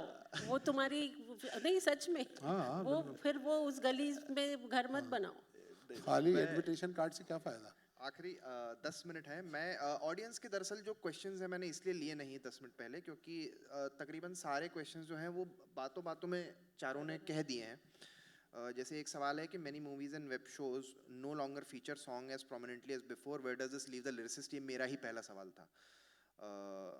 How does the process for writing lyrics for a film evolve each time. ये कौसर मैम ने बोला इस बारे में कि अलग अलग प्रोसेस होते हैं। Given the historical importance of songs in Indian films, does the writing process for lyrics present the same challenge as writing a screenplay? काफी हद तक सेम ही है ये। What advice? हाँ, ये एक चीज, दो चीजें हैं। एक सवाल है, मुझे पता नहीं है कितना जरूरी, अगर कोई जवाब देना चाहे, कि what's the role of music directors as a bridge between the directors and lyricist. क्या वो भी कभी कभी लिरिसिस्ट के क्रिएटिव प्रोसेस के बीच में आते हैं? आई थिंक एक रिमार्क कहा गया था कि हर मुमकिन इंसान जिससे मुलाकात होती है, गाने के लिखने से गाने के शूटिंग तक उसके फीडबैक आते हैं। और एक सवाल ऐसा है जिसके बारे में दरअसल बात नहीं की गई थी इस पैनल में, मैं उस चीज़ से बार बार हटा भी, वो ये है कि लेकिन अब हम ले सकते हैं ऑडियंस सवाल के तौर पे, कि what advice would the panel have for both lyricists and screen writers when it comes to improving their language skills. तो मेरे ख्याल से लिरिक्स के पॉइंट ऑफ व्यू से अगर आप अपनी लैंग्वेज स्किल्स इंप्रूव करना चाहते हैं तो क्या एडवाइस, ये मेरे ख्याल से मैं एक लाइन कहूँगी बस, जो गुलजार साहब ने मुझसे कही थी कि सुन के मत लिखो, पढ़ के लिखो। एग्जैक्टली। इनफैक्ट अगर मैं बोलता तो मैं भी यही बात कहता। हमारे राइटर्स जो ग्रेट थे, उनकी ग्रेटनेस कहाँ से आती थी? यही से आती थी। आप राइटर हैं, आप सिर्फ लिखिए मत, आप पढ़िए, और बहुत पढ़िए। जितना ज़्यादा पढ़ेंगे उतना ज़्यादा आपको फ़ायदा होगा। फॉर एग्ज़ाम्पल, 1 मिनट में मैं अपना एक्सपीरियंस बताता हूँ। When I started writing poetry, my father was a very big poet, बड़े उस्ताद शायर थे। जब उनको मालूम हुआ, आई वाज इन 9th और 10th, उनको मालूम हुआ तो उन्होंने मुझे बुलाया, पूछा तुम शायरी करने लगे हो? मैंने कहा जी। उन्होंने मुझे उस्ताद दाग दहलवी का दीवान दिया, कहने लगे इसकी जो शुरू की 10 गज़लें हैं वो पेंसिल से कागज़ पे लिख के लाओ। मैं लिख के लाया। उन्होंने कहा इसके सारे जो फर्स्ट लाइन है वो उड़ा दो, मिटा दो। मिटा दिया। अब ये लाइनें अपनी तरफ से बनाओ। बना ली। उसके बाद उन्होंने कहा कि अब ये सेकंड लाइनें मिटा दो, वो भी मिटा दी। कहने लगे अब ये अपनी तरफ से बनाओ। मैं बड़ा खुश हुआ, मेरी गज़लें तैयार हो रही हैं। मैंने वो बनाई, और जब लेके आया ऐसे उन्होंने 10, 20, 30 गज़लें मुझसे कहलवा दी। मुझे लगा मैं तो दाग ने जो ज़िंदगी भर में क्या भी कर ले रहा हूँ। उन्होंने मुझसे कहा कि अब इन्हें जला दो। मैंने जला दिया। कहने लगे अब शेर कहो, अब तुम शायर बनोगे। तो पढ़िए और खूब पढ़िए। जितना पढ़ेंगे नए नए लफ्ज़, देखिए लफ्ज़ जान लेना काफ़ी नहीं है, लफ्ज़ों को बरतने का तरीक़ा और सलीक़ा, ये आपको बड़ा शायर या बड़ा गीतकार बनाता है। कौसर जी के गाने जब आप सुनेंगे तो आप देखेंगे कि उन्होंने, फॉर एग्ज़ाम्पल अभी हमने कहा संगे मरमर की मीनार, संगे मरमर की मीनार का जो ये से जो ये रोमांस निकाला है उन्होंने, ये रोमांस मुझे और कहीं बड़ी मुश्किल से नज़र आता है। वो लफ्ज़ों को बरतने का जो तरीक़ा है वो आपको दूसरों से अलग बनाता है। सिंपल ही गुलजार साहब क्या करते हैं, गुलजार साहब यही करते हैं। गुलजार साहब ने जिन लफ्ज़ों को इस्तेमाल किया होता है उससे पहले ऐसा नहीं उन्होंने ईजाद किए हैं वो लफ्ज़, उससे पहले हमारी पोइट्री और गीतकारी में सैकड़ों बार बोले और सुने गए, लेकिन गुलजार की ज़बान या गुलजार के कलम से नहीं सुने गए। गुलजार ने जब उन लफ्ज़ों को बरता तो अपना बना लिया, ऐसा लगा जैसे कि ईजाद कर रहे हैं, इन्वेंट कर रहे हैं। ये सब पढ़ने से आएगा आपको, खूब पढ़िए फिर खूब लिखिए। और एक बहुत इम्पोर्टेंट पोएम है चार्ल्स बुकोस्की की, तो आप लेखक बनना चाहते हैं। मेरे ख्याल से हर लेखक को अगर शुरुआत करनी लिखने की तो कविता पढ़नी चाहिए। So you want to become a writer, तो बहुत मतलब ब्रूटली उन्होंने राइटर्स को पंच किया उसमें कि हम तो अब पढ़ना चाहिए। वो अब कविता पढ़िए तो बहुत बेहतर होगा, वो आपको मिल जाएगी। वरुण ने ट्रांसलेशन भी किया उसका, तो आप लेखक बनना चाहते हैं नाम से, आप गूगल करेंगे मिल जाएगी, और आपको बहुत सारे सवालों के जवाब उस कविता के अंदर मिल जाएंगे। तो इशारा आ गया है कि अब हम आपके और आपके लंच के बीच में बैठे हुए हैं, तो सेशन ख़त्म करते हैं। बहुत बहुत शुक्रिया दानिश साहब का, पुनीत का, राज Thank का, you, Kausar thank ma'am you. का। बहुत शुक्रिया। और हमें लग रहा था कि 1.5 घंटा कैसे बीतेगा, और मेरे पास अभी भी मुझे लग रहा था सवाल कम पड़ जाएंगे, लेकिन मेरे सवाल ज़्यादा पड़ गए, मुझे सवाल पूछने ही नहीं पड़े। इन्होंने ऐसी ऐसी बातें की कि मैंने उसी में से सवाल बना बना के पूछ मैंने लिए। आपसे कहा था, पहले कहा था। मुझे हितेश ने आते हुए कहा था कि जहाँ भी मौका मिले ना काउंटर करना, ताकि 1.5 घंटा चल जाए। नहीं, ये तो सब्जेक्ट ऐसा है कि इस पे आप सारे दिन का सेशन रख सकते हैं, पूरे दिन की वर्कशॉप रख सकते हैं, और ऐसे काम करने वाले लोग आपके सामने बैठे होंगे तो सारे दिन बहुत मज़ा आता रहेगा, आप कुछ ना कुछ सीखते रहेंगे, और हम ऐसा करेंगे, बहुत जल्दी करेंगे। बहुत शुक्रिया जमा सर।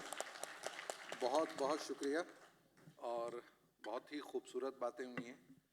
कल से आज तक में हमने जितने भी सेशंस किए हैं उसमें आपके हर सेशन के जो टेक अवेज हैं वो अगर आप गौर कीजिएगा तो एक ख़ास बात ये हुई है कि